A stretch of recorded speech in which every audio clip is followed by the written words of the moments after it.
it's time to sit back and relax with your favorite drink. And listen.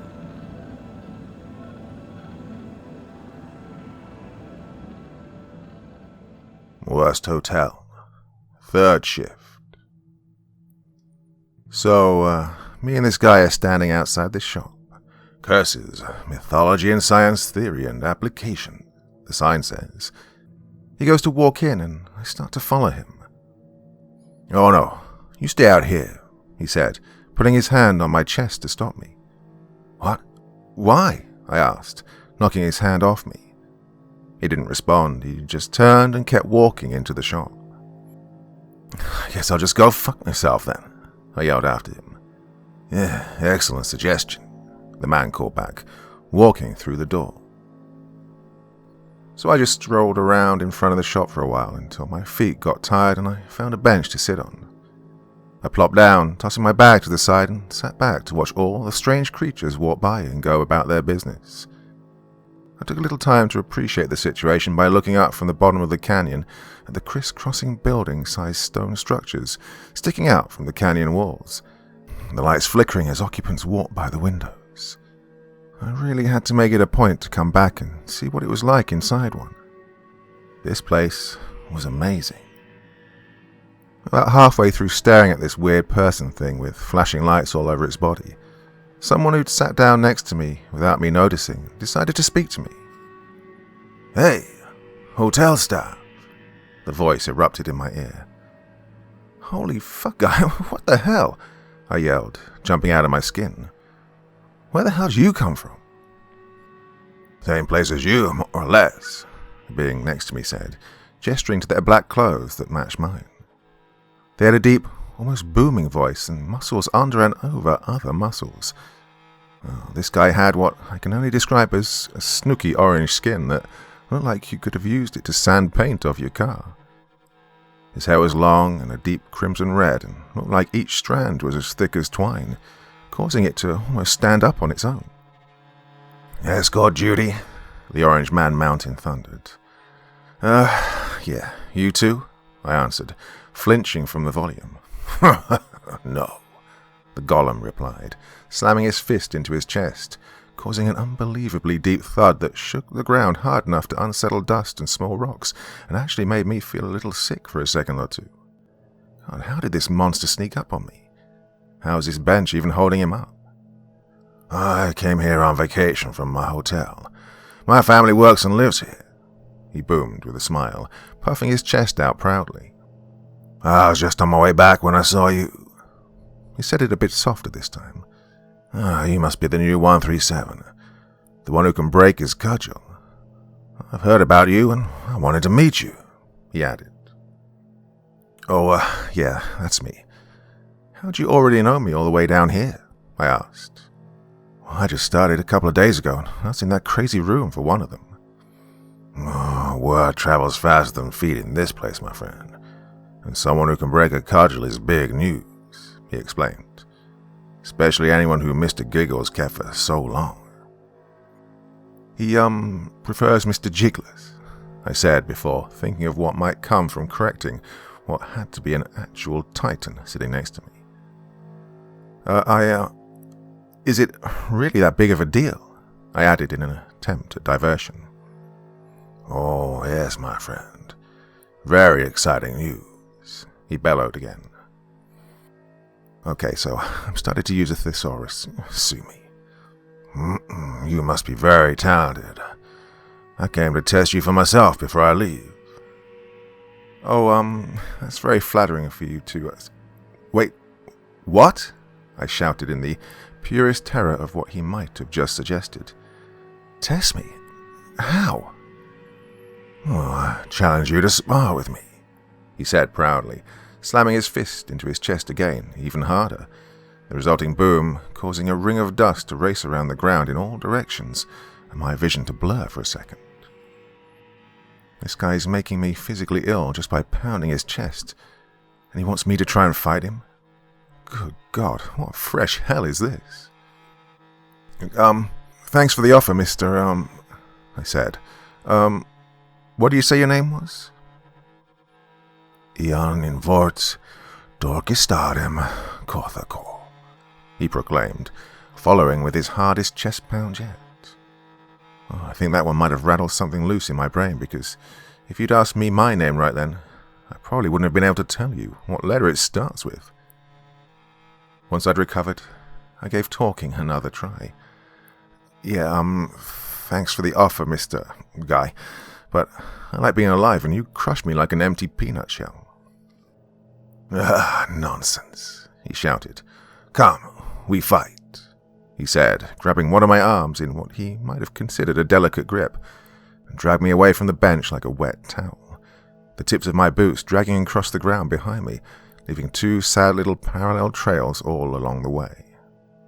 Remember to make your cudgel weapons dull for sparring, he reminded me, as if anything I could produce could penetrate whatever supernatural rhino lining his body was wrapped in under any amount of force I could generate.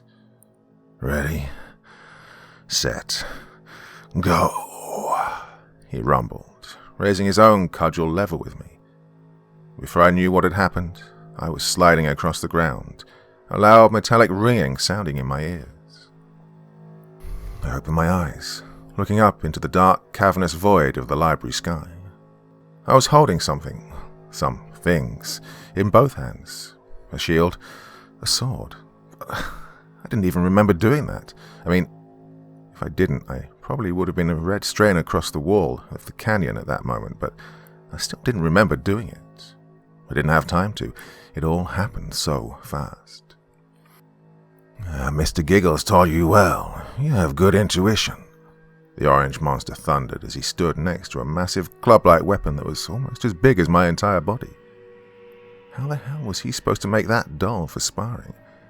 It was like dropping a bronze statue on someone, dull or not. All right, fucker, I said under my breath as I stood and came to my senses. What the hell is going on? A voice called out from behind the giant. Can you not behave for 5 minutes?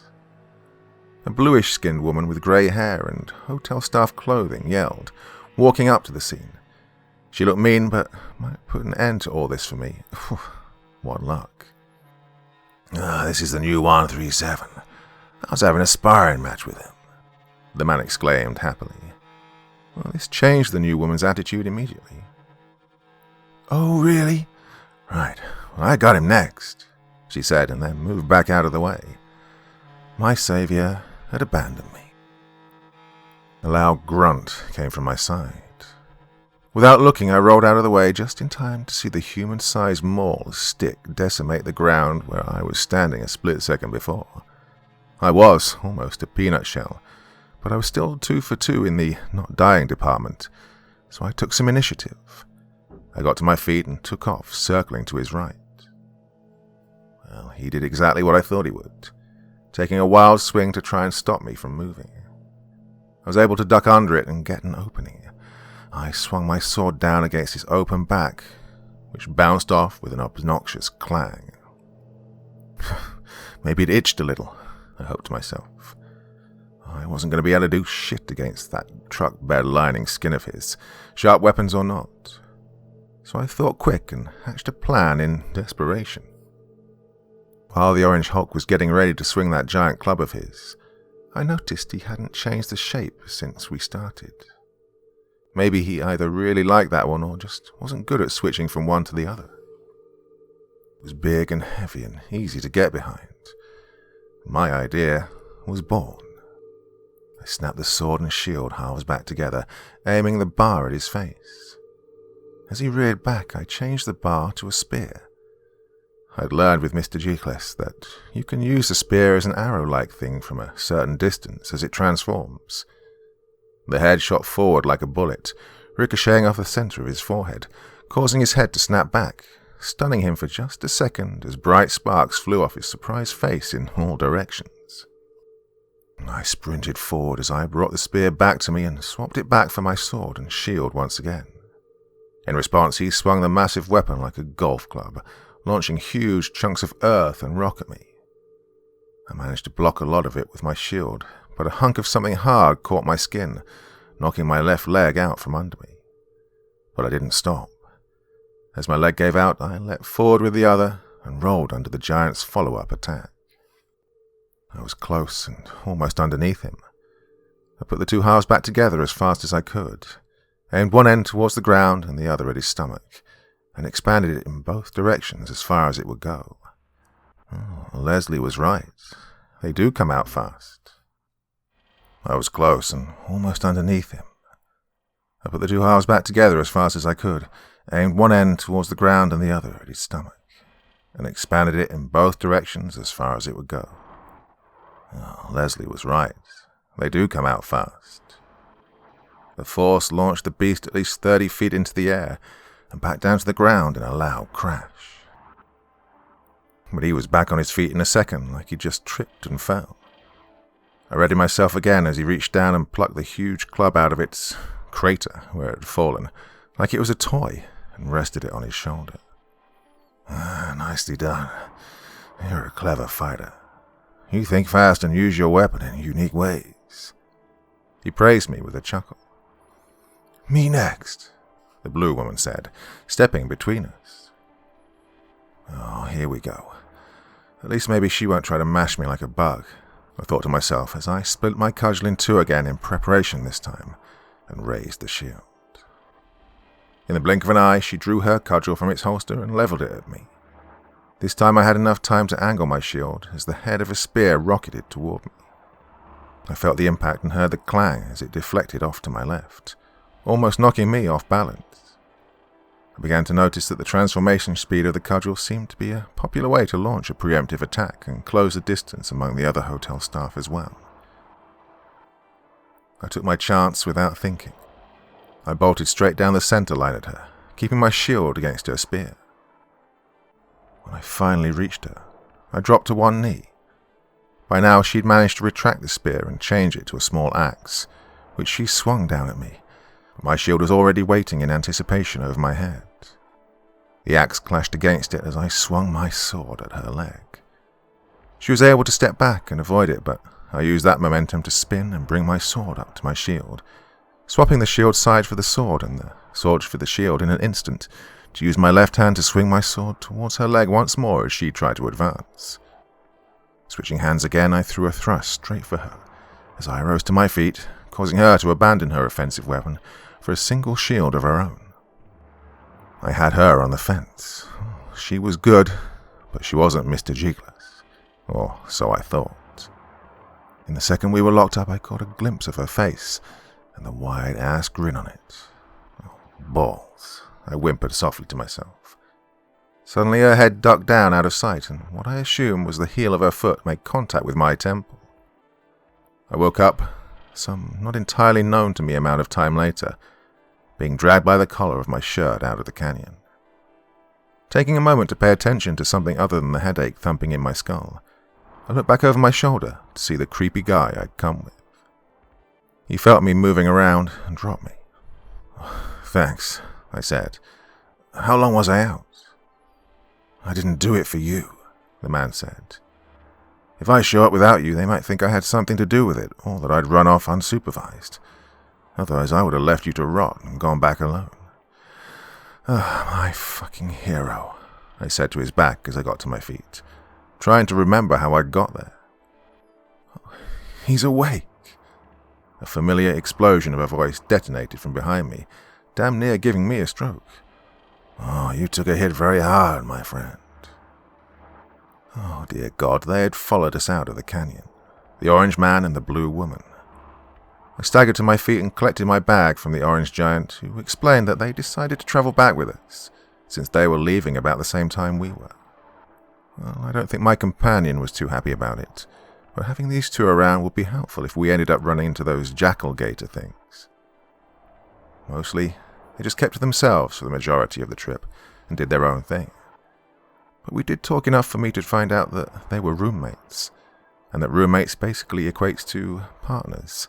Like cop partners, not like under-the-sheets partners. But it was pretty common for roommates to be a pairing of male and female, usually of pretty different personalities. The supposed idea being that it made the two more open-minded, and that having two different minds meant that one might notice things or think of solutions that the other didn't. And if you lived together with your partner, you become really familiar with how they think and act. Lets you work together a lot better under stressful conditions, so they explain. It's made me even more excited to get back to Ina and tell her about everything. Maybe underplay the whole getting a mud hole stomped in my ass by a blue chick half my size, though. I took one last look out over the endless expanse of the library as the elevator raised us back into the hotel. This place is insane. Don't get me wrong, but it's kind of fucking awesome too when you think about it. Oh, maybe working here won't be so bad after all, I thought to myself as the library vanished from view. Ina, you're not going to believe this shit, I said, slamming the door to my room open, causing my terrified roommate to quickly fumble something in her hands before stuffing it under her pillow, as her hair did that weird thing where it turned into some helmet mask-looking thing. Oh dear, Travis, you scared me so bad, she complained, looking up at me as her hair softened and fell back down over her shoulders. Does it do that by itself when you get scared? I asked, pointing at her gorgeous pearl-white hair. What are you hiding? You looking at some of that interdimensional porn Joshua was talking about? What? No, she said, throwing her blanket over her pillow to further hide whatever was under it. And for the first time, I saw color appear on her porcelain skin. She blushed. I didn't even know she could. Not knowing what to do about a blushing, ghost-white alien roommate woman, I just said, I need to take a shower. I'm like 2 weeks' worth of gross. I'll tell you all about the trip to the library when I get back. To which she nodded, her hand still tightly covering her pillow. Hey, and I want to see some of that interdimensional porn when I get back, I teased, pointing at her pillow. Travis, oof, she shrieked, throwing one of her hotel staff boots at me as I ducked for cover behind the closing door. About the time I heard the sound of the boot thump against the other side of the door, I heard another sound from behind me. I heard the creak of door hinges, which made me turn to see some shit I didn't want to believe. 2 heads, one on top of the other, peeking out through the opening at me, wide smiles plastered across their faces. The top one was large with a familiar, snooky orange skin and thick red hair. The one on the bottom had blue skin and shiny grey hair. And for the first time, I realized who my new neighbors were. Oh, fucking hell. Please tell me you're screwing with me, I moaned, both of them cracking an even wider grin as they shook their heads. Sorry, chum, the blue broad said mockingly. We were here first, you know. Looks like you're stuck with us. Hey, how's the dome? I can still feel my goddamn heartbeat in my skull, thanks, I snapped at her, the lady who'd already kicked the shit out of me once. Not my brightest idea since I got here, I'll admit. And on that, she started to open the door the rest of the way, which inspired me to move my ass and hustle down the hallway towards the showers.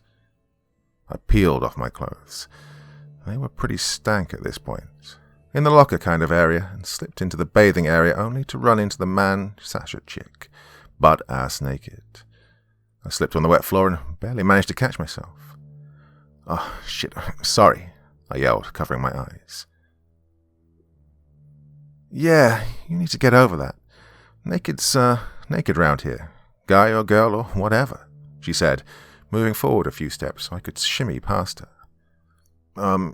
Yeah, right. I'm just not quite used to this whole setup yet, I said, scooting by, making sure to stay ass to ass the whole time. I defaulted to urinal etiquette and picked a faucet a few away. I guess she caught me rubbing my hair because, as I started to turn the water on, she spoke. You should get in the hot spring over there. That's special water. It won't grow your arm back or anything, but it's kind of like bathing in aspirin, she told me. Oh, cool. Thanks, I replied, twisting the knob back and wandering over to the spring. It really was a hot spring. I sighed in relief as I lowered myself into the hot water. Hey, you were right, Sasha. This is really nice, thanks, is exactly what I should have said, if it wasn't for the fact that halfway through my sentence, a massive reptile-skinned monster jumped out from under the water's surface and roared in my face. It went from a relaxing moment to a chaotic nightmare of water and white foam and screams and kicking feet and flailing arms and probably a little piss, if I'm being completely honest. In a panic, I spilled backwards out of the spring, rolling onto the tiled floor of the shower area and landing on my back. I looked up at the thing that had just burst out of the water at me. It was gasping for air and holding its sides between attempts at laughter, which matched Sasha's from behind me. I was under there for like 3 minutes, I think. Well, I almost drowned, the creature said. Oh, worth it. Sasha was still cackling behind me. I used my feet to slide myself backwards across the tiles back up to the shower head.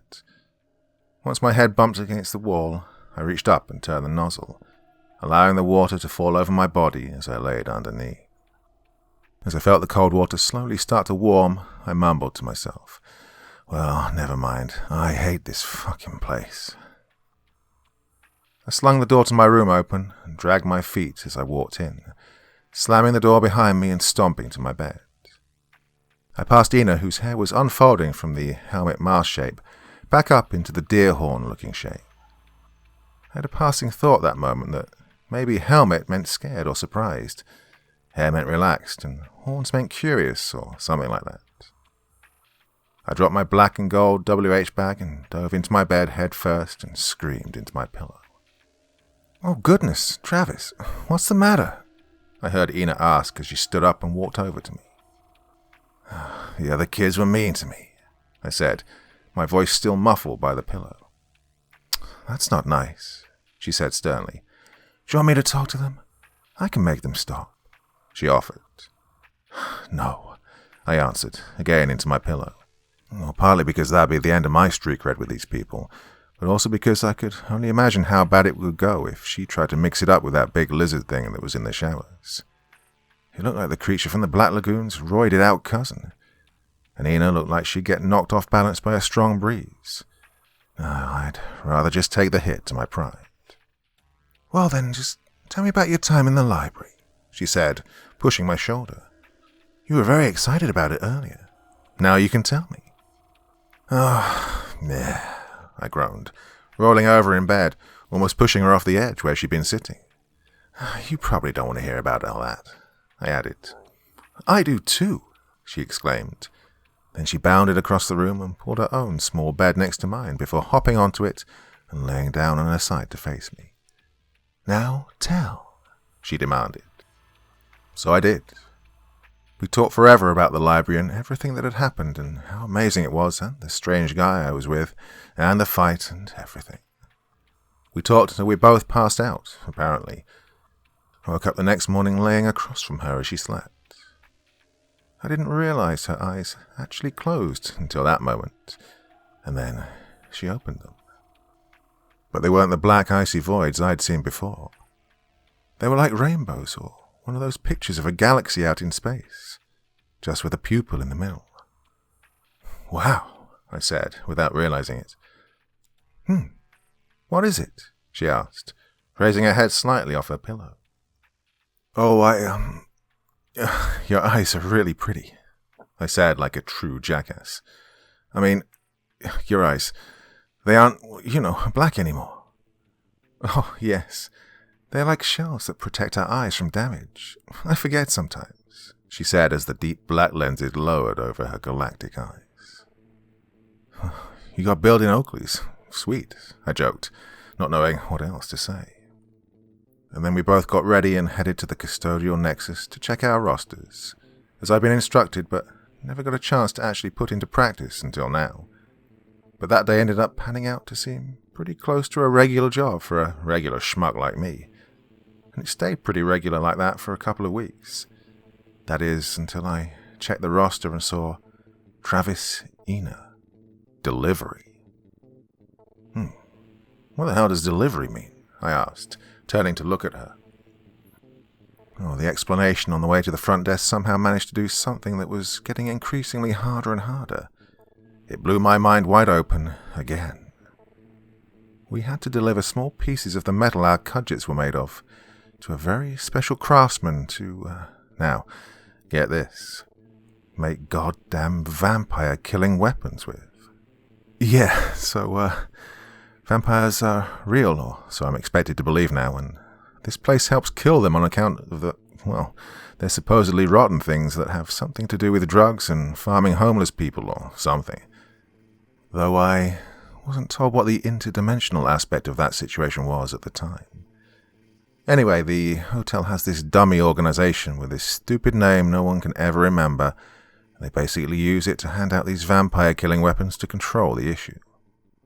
We aren't allowed to directly intervene in most instances, on account of they're still technically a native to the dimension problem.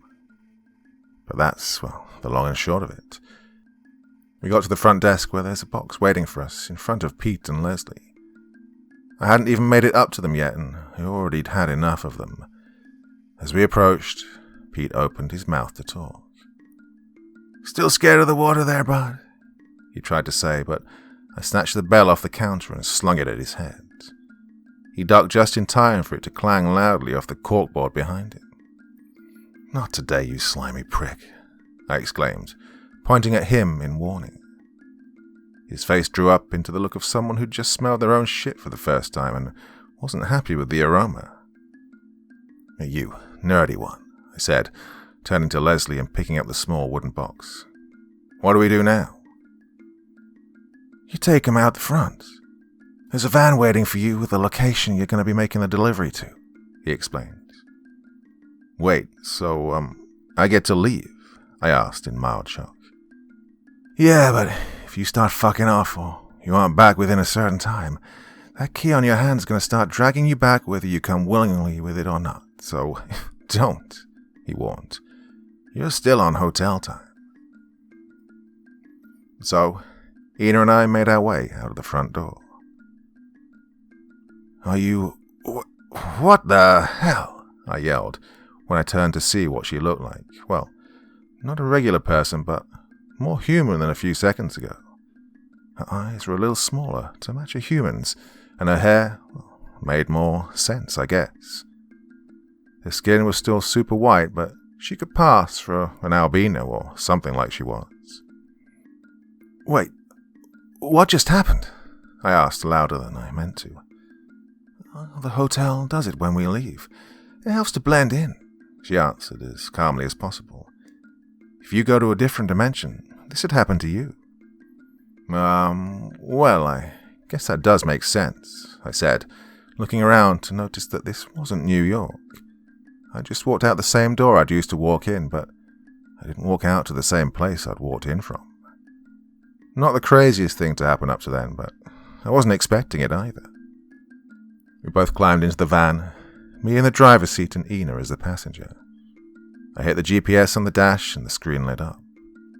According to it, we were in Birmingham, Alabama. Definitely not New York, I said under my breath, then slid the key into the ignition and started following the directions. It only took about 20 minutes of driving before we were closing in on our destination. We pulled up to a pretty respectable house on a back road with just a few houses here and there. I parked the van and took the box up to the front door. Just like delivering a pizza, I thought. Once I got to the door, I knocked a few times and waited. Nothing. Knocked a few more times. Not a damn thing. Basically tried to break the door down. Jack shit. "Yo, they told me I'm not supposed to leave this shit sitting out," I yelled at the house. "If I don't get back in time, I'm in deep shit, so you come and get this stuff." My patience running thin, I twisted the knob. The door opened without a sound, smooth as silk, like the perfect knob and hinges or something. I stepped in real slow, looking around for anyone to take this junk off me, but I couldn't find a single solitary person. I tiptoed into the next room. It had a bunch of antique weapons like swords and axes and stuff all over the walls. I slowly inched my way up to this one really curved sword, sitting away from all the rest on a shelf all its own. Well, I didn't know too much about this stuff, but the pawn shop had taught me how to tell when something was serious business, and this was indeed some serious sell it and buy a yacht business by the looks of it. I leaned in closer when I noticed this beautiful rippling pattern on the blade, squinting my eyes as I examined it. "What are you doing in my home?" The voice I wanted to hear least in the entire world spoke the worst sentence it could possibly say from behind me, which made me jerk straight up and drop the box onto the floor. I wheeled around to see the sketchy old guy from the library. "Oh my God, do they hate me or something?" I screamed. "Not as much as I do," the man said with his unnaturally smooth and sinister voice in rhythm to his steps as he walked toward me, ignoring the box and its spilled contents on the floor. "That's the last true Woods steel blade ever made." "What?" I asked sharply. "The sword you're looking at. It's made of Woods steel, and that was the very last one that was ever made," he said, pointing at the weapon I'd been examining before he scared the life out of me. "Oh, and, what makes you say it was the last one?" I asked, against my better judgment. "Because I made sure of it," he said with a smirk that almost made me shiver. "Okay, I'm gonna get the hell out of here, you creepy bastard," I said, making my way back out the front door in a hurry. I'd had about all of being in that guy's house to last me the rest of my life. "What's the matter?" Ina asked when I basically jumped through the driver's side window, getting into the van. "I'll explain later. Leave now," I barked, slamming on the gas and tearing out of the driveway back onto the road. We screeched back into the hotel parking lot with plenty of time to spare. Still didn't keep me from kicking the van door open and charging in through the front like a linebacker. "All right, which one of you cocksuckers sent me to goddamn Voldemort's house?" I yelled at Leslie and Pete, bursting through the door. There was a moment of silence between the two before Pete broke down in laughter and fell out behind the front desk. As soon as he started to pull himself back off the floor, I was on his ass. "Oh, you fucking dick-stained son of a..." I yelled, diving over the front desk on top of him, knocking him back down to the floor. And there we went. We rolled around for about 30 seconds before I felt someone lift me off of him by the back of my shirt, like I was a crusty sock or something. At that second, I thought it had to be that yawning pork guy. "Hey, put me down, you orange bat," I started, until I glanced behind me to see that Ina had been the one to snatch me up and had the tips of my boots dusting the tiles on the floor. "I'm so sorry, Mr. Pete. He's had a rough day." She apologized for me, holding me off to the side like a toddler. "Jesus Christ, I'll take some of whatever you're on," I said to her as she walked beside me back to our room. "How'd you even do that? You're like half my size." "I'm from a warrior species. We've been evolving to be as perfect for combat as possible since millions of years before your species existed," she said, finally turning to look at me again once she'd opened the door to our room. "Then, what the hell are you doing here?" I asked. "Sounds like you should be dominating some kind of interdimensional cage match or something." "I do not like to fight.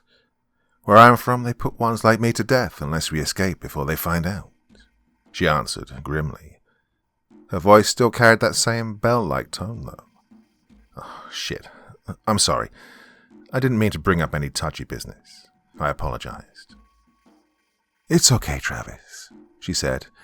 "I like it here. They don't make me do any fighting. I get to do nice things like clean rooms and escort guests to places." Oh, just my luck. I get a genetic Spartan for a partner, and she doesn't like to fight. Just my luck. Too bad the Mork and Orc guy and the blue chick next door didn't share that sentiment, I thought as I rubbed my temple. I followed her across the room to the weird-looking black trunk that she kept next to her bed. She opened it, revealing several weapons of various shapes and sizes that looked to be made of some kind of bone. Jawbones from what it seemed, because they all had rows of teeth running along them somewhere. The handles all wrapped in some kind of tarnished red material with black stains. "Holy shit, these look fucking brutal," I exclaimed, looking down at the creepy tools. "But why bone? Seems like a bad thing to make a weapon out of if your whole species was evolved for fighting." "There are several creatures where I come from with special bone," she explained. "They may seem the same as normal bones at first, but they're a composite of two main elements. Once they're carved into the shape we want, we heat the bone. This burns out the one element that makes the bone soft and easy to work. Once it is gone, the element that remains joins together in a certain way and becomes very hard and strong like metal. I'm not sure exactly, but this is how it basically works. She then picked up one of the weapons that looked like a huge leaf-shaped knife and swung it at one of the metal coat hooks on the wall. It pinged across the hook, and a split second later, half of the hook was clattering across the floor of our room. Jesus, hell, that's some serious shit, I said, picking up the piece of coat hook off the floor. Well, I forget that things don't work the same where you other guys are from, I said, tossing the hook onto my bed. Yes, these are still important to me. You must raise and slaughter the animals, then butcher them and make the weapons from them yourself. I was forced to do that, and that's why I left the first chance I had. If I refused, I would have been killed, but it broke my heart, as your people would say, she explained. You don't have to tell me all this. I tried to stop her. Not if it's too hard on you or something. No, we should know as much about each other as we can if we're going to be partners. I should know about you as well, she replied. Well, I mean, there isn't much to me, really, I said evasively, trying to dodge having to bring up my gambling addiction. What brought you to the hotel? She asked. Son of a bitch, damn. So, after about an hour of explaining the concept of an addiction, which her culture neither understands nor her species exhibits, apparently, I managed to segue into the events that led me to the hotel door that night. And for the sake of filling in some gaps I might have left at the beginning of the story, it's worth mentioning that I'd borrowed a lot of money from a loan shark to join a big table card game that night. But instead of making money, I lost every penny and then some. I had to give them everything I had to keep the guys at the table from breaking my legs in the alley. Never mind that the loan shark was probably going to be tossing my corpse in the ocean by the end of the week, because there was no chance in hell I was going to be able to pay him back. And on top of that, I was way ass behind on my rent. I remember thinking at the time about all my shit sitting on the sidewalk, being picked through by tweakers. But instead of the judgment I was expecting, Ina just giggled a little. What's funny? I asked in response. Do you still not understand the name of this place? She asked me, still giggling. Do you not see the pattern yet? No, not really, I answered. Oh, well then, you see this place can only be found by a person who meets one of two conditions, she told me. The first is that the person already knows about it in some way. Someone has to either show them or tell them where to find an entrance. Or the other, a person can only find this place on the worst day of their life. Or to be more clear, on the day they feel the most broken and hopeless they ever have felt. Once they have nothing left and nowhere to go, they can find their way to an entrance if it's close enough. So, this place knew I didn't have anything left and took me in? I asked. But what happens when I finish paying off the... I began to say, but I was interrupted by a thunderous bang on the door that made me cat jump about 4 inches off the floor.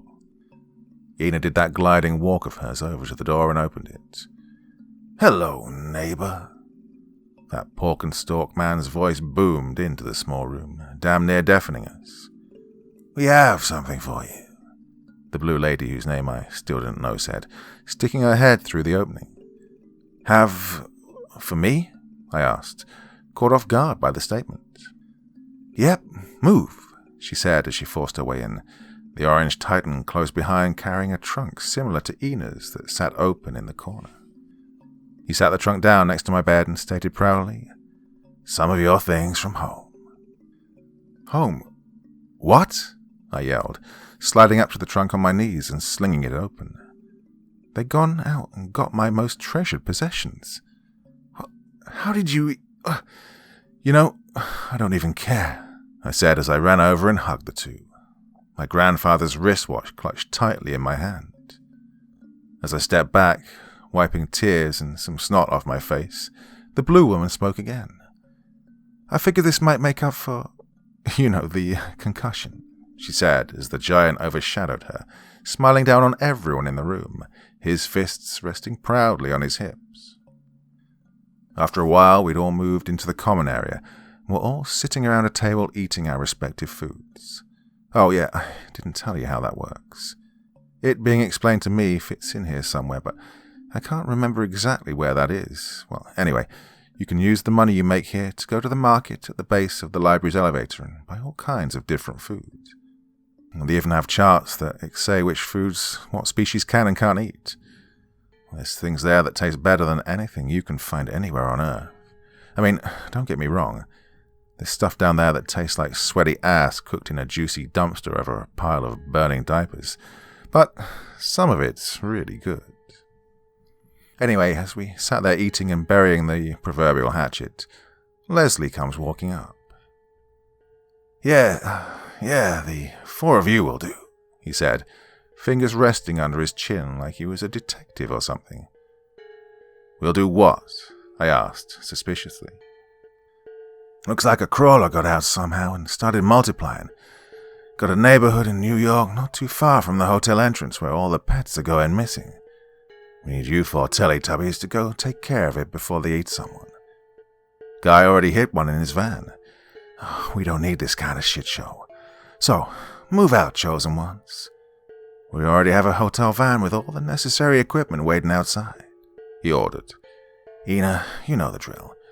You got the best eyes, so keep a lookout for angels while they do the heavy lifting, he said to her as he walked by, to which she responded with a nod. As we made our way out the front entrance, they all began to assume their respective human disguises as they passed through the doorway. Vort, as I was now allowed to call him, could have passed for an NFL linesman. I asked them, hey, what's the deal about angels? Even the manager said it was on site with them, but that was in about the same breath as him saying the hotel doesn't screw with in-dimension stuff. Well, what gives? Well, angels are really bad about trying to abduct and experiment with creatures from other dimensions. They want to spread the faith as far as possible, even as far as other dimensions. So they're always trying to get their hands on anything from the hotel. The blue woman who introduced herself as Zex while we were eating explained. Keeping things from other dimensions safe is part of the job. The only way you'll be able to tell them from the others is, well, they have a wing tattoo on both of their pinky fingers, Ina added. I can see their different body heat and electric fields, so I can tell before you can. Well, that's handy, I said as we approached the van with something hitched to the back. A wood chipper. It had a wood chipper on it. Oof, this is going to be messy. After a few minutes of driving, we pulled into the infested neighborhood. So, how are we supposed to find these things? I asked as Vort slid the door open. Whoop. As soon as the door was open, one of the larger crawlers jumped out of nowhere and latched onto his face, knocking him back into the van. My stomach lurched both from the surprise and from the sound of him crushing the giant bug between his hands like a styrofoam cup as he looked up at me from the floorboard and said, Found them. We all filed back through the front entrance exactly 12 hours and 34 minutes later, covered head to fucking toe with crawler guts and pieces of exoskeleton shrapnel. Tracking bug juice through the lobby, we all dragged our feet straight for the showers. More specifically, the hot spring. What the hell are you doing? Zex asked as she noticed me picking up rocks from the edge of the spring and throwing them at random places in the water. Can't be too careful, I said, recalling my run-in with the creature from the Black Lagoon as I chucked another heavy stone into the steaming spring water, then picked up a large pool net and poking around for a while before being satisfied that nothing was lurking underneath the surface. And there we all soaked for a good while as we tried to joke away the recent expedition. That one had you halfway up the tree before I got to you. I've never heard a grown man make that noise before, Zex joked as she raised her blue leg out of the water and pantomimed me being dragged upside down into the tree. What about Vort? Remember when he had like 20 on him at once and he started rolling around on the ground like he was on fire? I responded, making everyone laugh even harder as I held my arm straight down beside me and rocked back and forth like I was rolling. After that had gone on for some time, we all climbed out, got dressed, and went back to the common room for another meal, hoping this one wouldn't be interrupted by a surprise bug extermination expedition. The next morning, I stuck my head out of the 8C living area and noticed a gloomy-looking man being led past me by several, people in hotel uniforms down into the labyrinth of halls I still hadn't even attempted to explore. "What's his deal?" I asked Ina as she walked out behind me. "Oh, that's one of your world's vampires. Some do not choose to attack people and rather come here, where they learn to live with their new selves without hurting others. But of course, they have to be isolated at first for a little while, before they can join the rest of us," she explained. "Wow, so that was a real vampire. It looked normal to me," I said to myself. "This place is nuts," I said to Ina, whose face contorted into a begrudging grin. "Oh, wait, I guess these things probably have a hard time translating stupid stuff like that into other languages," I admitted, scratching the back of my head. No, I understood," she chuckled. "They work from the concepts your brain constructs as you form your words before you speak them, not by going from one language to another. So I understand when you're making a joke," she told me. "Well, isn't that just dandy?" I said, poking my own earpiece. "Most women that speak English can't even tell when I'm making a joke. They could really use one of these." As we checked the whiteboard in the custodial room to see our room schedules, someone suddenly came bursting out of the central room door. A large gash ran down one of his legs that poured a thick, oily blood all over the floor. "Something went bad in there," he yelled at us before we rushed over to his aid. "What happened?" I shouted at him as he started to black out. "Something was inside one of the guests, but it's out now," he groaned before losing consciousness. "Trouble. 8th floor," Ina shouted into the speaker that connected to the front desk. But before she could get her hand off the button, I was already dashing through the door and into the room behind it. "Track!" I heard Ina try to call before I kicked the door shut behind me and slid my cudgel out of its holster. My eyes immediately fell on what the man was talking about. There was a corpse of something on the bed, something mutilated beyond identification. A dark figure stood hunched over it, as it pulled and snatched on something inside the dead body. All at once a loud snap cracked through the room, as what it had been pulling on broke free. I stood in shock as I watched the creature take the fresh bone it had just ripped from the body and rake the remaining flesh off on the corner of the nightstand. Once it was done, it inspected the bone and placed it on its other arm, which began to mold and wriggle over it, giving form and rigidity to the once shapeless, tentacle-like limb. As I looked closer, I could see more and more stolen bones, which peeked out from behind the sickly black of the creature's flesh. Once it was satisfied with its newest addition, it turned to face me, still motionless in the front door. It took a single step towards me, and that was all it took to spur me back to reality. I leveled my cudgel as the spearhead shot forward into the monster's chest in the blink of an eye, stopping it dead. But not for long. Once it realized what had happened, its entire body began to shake to the point of vibrating. A split second later, it lunged at me, allowing the long shaft of the spear to run through it in an attempt to reach me. Thinking fast, I broke the very end off the spear, ducking as I changed the broken piece to as large of a blade as I could. I hacked down across the thing's face as it bent past me, slamming into the door behind me with enough force to crack the wood. I rolled over onto the floor to face the creature, whose lifeless body now laid in front of the entrance to the room, half of its head missing. "Oh my God, I can't believe that worked," I sighed, laying my back down against the floor as I heard the sound of my co-workers trying to push the body out of the way to enter the room.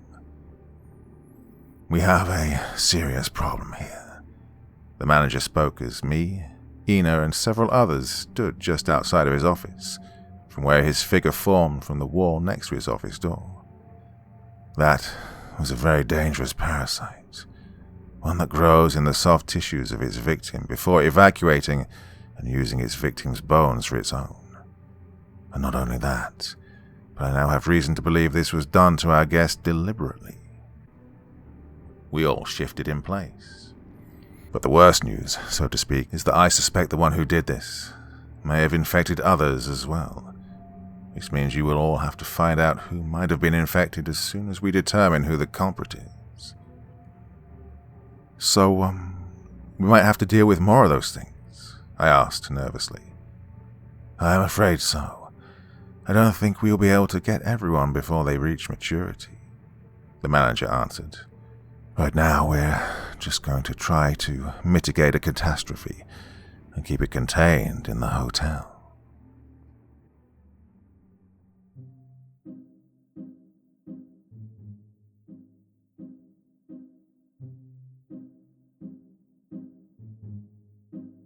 So there you go, my dear friends. It's been way too long since I last did an episode from the Werewolves universe, and trust me, it's all going to come together very soon. And I will definitely do a new episode of this as soon as I possibly can. A new one's ready for me to read, so should be fairly soon. Did you like that one? Have you listened to the whole story?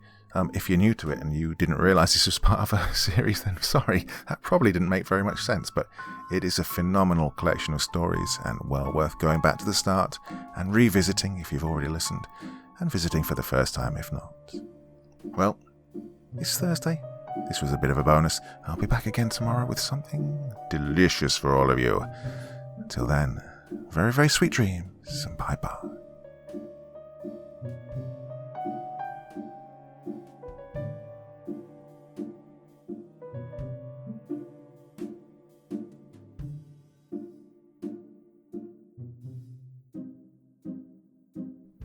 Thank you so much for taking the time to listen to this story today. Really means a lot to me and to the author of the story, of course. Well, if you want to know more about me, I'm pretty much everywhere on social media. You can find me on Facebook, Twitter, Instagram. You can download my music on SoundCloud. I've got a Patreon if you feel like. Throw me $1 or $2. Very much appreciated. And of course, on Reddit, I have a place where you can leave stories if you want me to read one that you've written. Well, hoping to see you all again very soon. Till then, sweet dreams. Bye-bye.